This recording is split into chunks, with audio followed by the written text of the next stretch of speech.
नमस्ते बच्चों, बीए प्रथम वर्ष की क्लास में आपका हार्दिक स्वागत है। इसके पूर्व में हमने गोपाल कृष्ण गोखले और लोकमान्य बाल गंगाधर तिलक दोनों पे ही चर्चा की थी और दोनों के ही चैप्टर्स हमने देखे थे। आप अच्छे से जानते हैं बच्चों कि राष्ट्रीय आंदोलन की जो दो धाराएं थी, उदारवाद और उग्रवाद, तो गोखले उदारवादियों के सर्वोपरि नेता थे और लोकमान्य बाल गंगाधर तिलक उग्रवादियों के। और अपनी जो दोनों धाराएं थी उनका इन्होंने प्रतिनिधित्व किया था। अब आज हम बच्चों ये देखेंगे कि तिलक और गोखले में क्या क्या समानताएं थी और क्या क्या असमानताएं थी।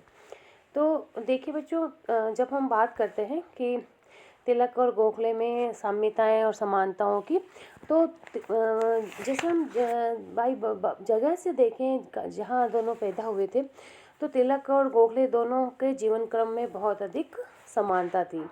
दोनों समकालीन थे। दोनों का जन्म महाराष्ट्र के कोंकण क्षेत्र के एक ही जिले और एक ही जाति में हुआ था। दोनों का कार्य क्षेत्र पूना था। दोनों ने शिक्षक के रूप में अपना जीवन प्रारंभ किया और दोनों दक्षिण शिक्षा समाज के आजीवन सदस्य बने रहे। इन दोनों में एक ही मंच से अपना सार्वजनिक जीवन प्रारंभ किया, मतलब दक्षिण शिक्षा समाज से। दोनों ही भारतीय राष्ट्रीय कांग्रेस के आजीवन सदस्य रहे और दोनों को इसमें महत्वपूर्ण स्थिति प्राप्त थी।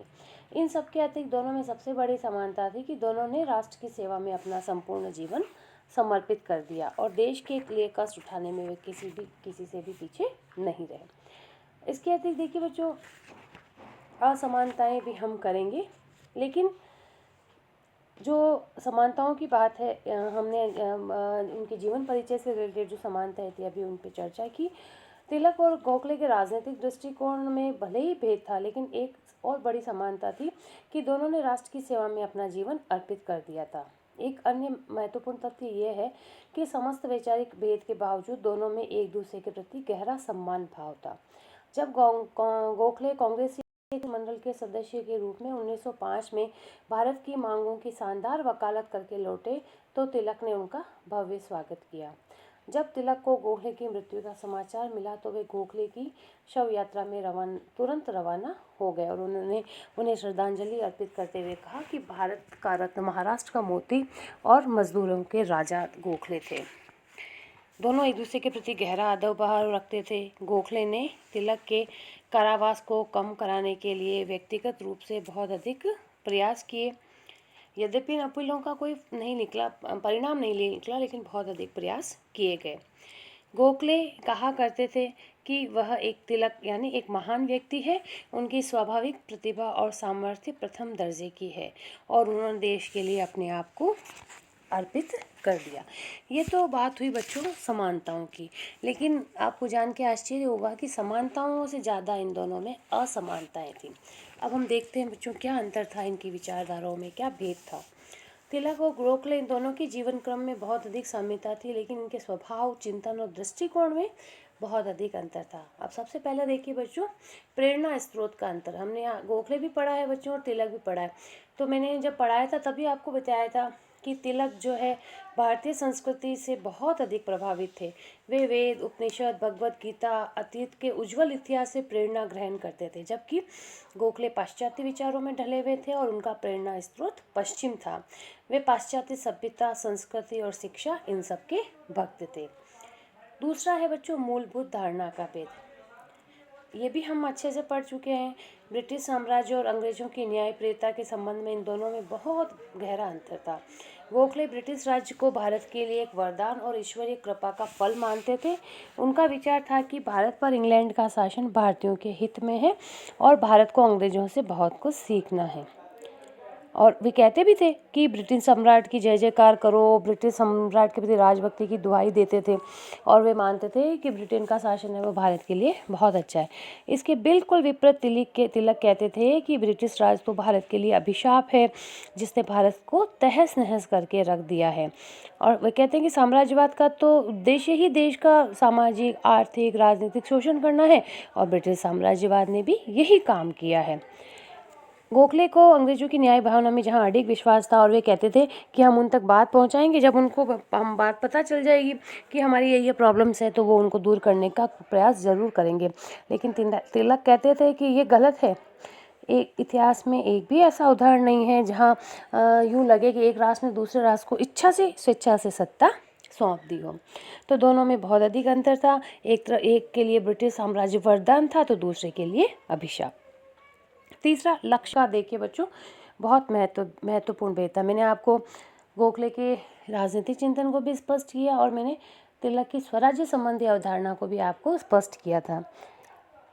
यद्यपि 20वीं शताब्दी के प्रारंभ में स्वतंत्रता की बात करने वाले तिलक ने बाद में यथार्थवादी को अपनाकर ब्रिटिश शासन के अंतर्गत भले ही स्वशासन को अपना लिया, लेकिन तिलक का अंतिम लक्ष्य तो पूर्ण स्वराज्य की प्राप्ति ही था। उन्होंने अपने अंतिम दिनों में भी यही बात कही कि अगर स्वराज्य हमारे देश को नहीं मिला तो हम कभी भी सफल नहीं हो सकते। स्वराज्य हर बीमारी का इलाज है। तो तिलक पूर्ण स्वराज्य के पक्षधर थे और वे कहते थे कि छोटे मोटे सुधार नहीं चाहिए, हमें तो स्वराज्य चाहिए। और स्वराज्य और अंतिम रूप से देश के लिए पूर्ण स्वतंत्रता उनके जीवन का एकमात्र लक्ष्य था।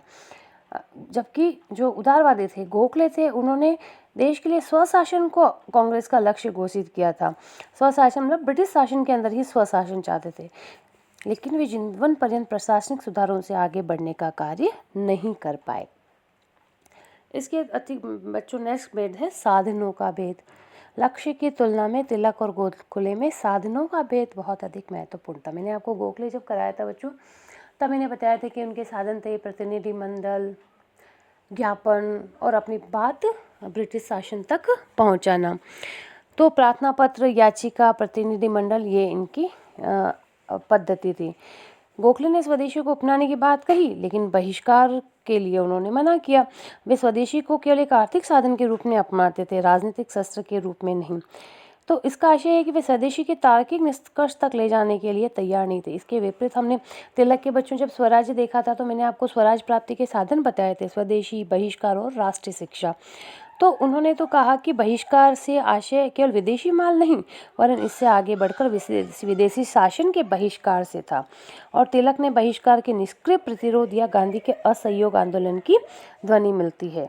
गोखले के समस्त चिंतन में ऐसी किसी भी स्थिति की नहीं मिलती। अच्छा, इसके अतिरिक्त देखिए बच्चों, शिक्षा की दृष्टि से भी अंतर था। गोखले पाश्चात्य शिक्षा के प्रबल पक्षधर थे, जबकि तिलक तो राष्ट्रीय शिक्षा के पक्षधर थे। यद्यपि पाश्चात्य शिक्षा का उन्होंने विरोध नहीं किया, लेकिन उन्होंने राष्ट्रीय शिक्षा, जिसमें कहा कि मातृभाषा के अकॉर्डिंग हो, औद्योगिक शिक्षा मिले, देश के लिए नवयुवकों को तैयार किया जाए, वो अपने देश की आवश्यकताओं को समझे, उस पर उन्होंने बल दिया था। तिलक का मार्ग जन जागृति और जन आंदोलन का था। तिलक को जनशक्ति और जनमत में बहुत अधिक विश्वास था। अब देखिए बच्चों, नेक्स्ट है आदर्शवादिता और यथार्थवादिता का अंतर। गोखले ने साध्य तथा साधनों के संदर्भ में साधनों की पवित्रता पर सबसे अधिक बल दिया। गोखले ने राजनीति के आध्यात्मिकरण पर बल दिया और इस विचार का प्रतिपादन किया कि राजनीति नैतिकता पर आधारित होनी चाहिए। तिलक का विचार था कि देश की स्वतंत्रता का लक्ष्य इतना अधिक पवित्र है कि उसके लिए किसी भी साधन को अपनाया जा सकता है। उनका स्पष्ट विचार था कि धम्मपद में प्रतिपादित घृणा पर प्रेम से विजय प्राप्त करने का बुनियादी सिद्धांत सभी परिस्थितियों में नहीं अपनाया जा सकता। तिलक कहते थे, महापुरुष सामान्य नैतिक सिद्धांतों से ऊपर होते हैं।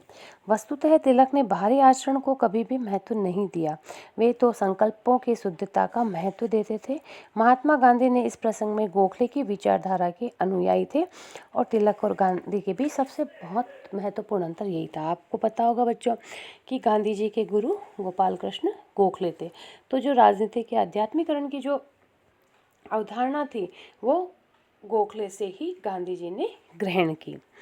तो देखिए बच्चों, हमने तिलक और गोखले की समानताएं भी की, असमानताएं भी की।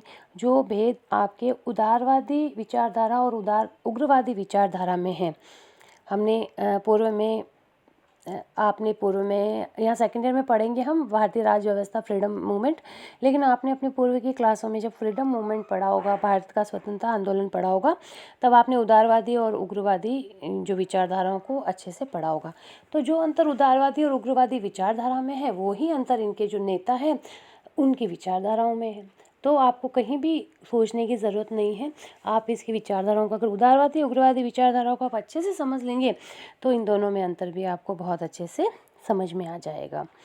तो हमने इन दोनों की अंतर हमने किया, प्रेरणा स्रोत का अंतर, मूलभूत धारणा का भेद, लक्ष्य का भेद, साधनों का भेद, आदर्शवादिता और यथार्थवादी का भेद, और समानताएं भी हमने की कि दोनों ने अपना जीवन राष्ट्र की सेवा हेतु समर्पित किया, दोनों में गहरा आदर भाव था। तो बच्चों, जब आज हमने उनकी समानता और असमानताएं दोनों ही देख ली है तो समानता और असमानताओं का कोई बड़ी बात नहीं है बेटा। ये बहुत इम्पोर्टेंट बात है कि दोनों बहुत बड़े देशभक्त थे और इन देशभक्तों की भावना, दृष्टिकोण तथा पद्धति एक दूसरे से भिन्न थी, तथापि एक दूसरे के पूरक थे। हमें इन दोनों को एक दूसरे का विरोधी नहीं समझना चाहिए। आज के लिए इतना ही बच्चों, धन्यवाद।